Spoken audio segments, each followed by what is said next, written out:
Okay, keep showing me the love. It's still Valentine's Day. Now let's consider a question where we can use two types of reasoning, direct and indirect, to get the same answer, which of course is the correct answer.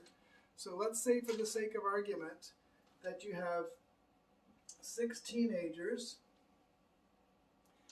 and 4 pre-teenagers. And of those 10, you want to make a committee of 5. How many ways can you choose that committee? Well, the direct method is to consider, or I should mention that we have to have at least 3 teenagers on the committee. Keep that in mind. So you can choose 3 of the teenagers, and then you can choose 2 of the pre-teenagers, or you can choose 4 of the teenagers, in which case you would only pick 1 pre-teenager, or you could choose all 5 teens, and then you'd have no pre-teens. So these are 3 separate situations. It's or, so those are plus signs.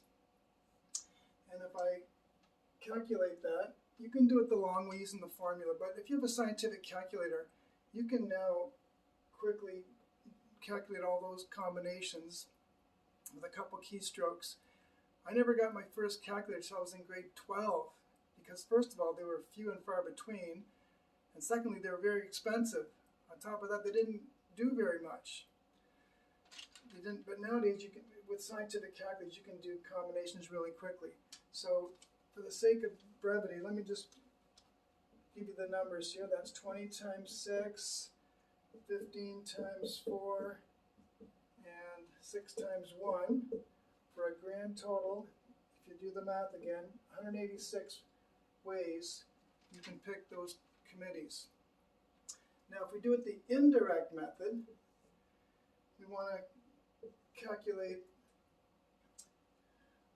the situations where you have either 2 teens or 1 teen or possibly no teens, and then you wouldn't have enough pre-teens to make the committees, and subtract from the total number of ways that you can make the committee.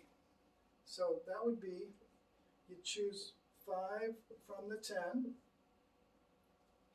take away choosing 2 from the 6 teenagers and 3 from the 4 pre-teens, and take away 1 from the 6 teenagers times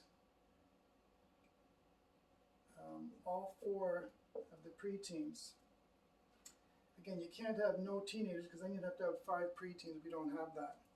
So if you work this out, that's 252, that's 60, and that turns out to be 6. So what do you know? As expected, you get 186.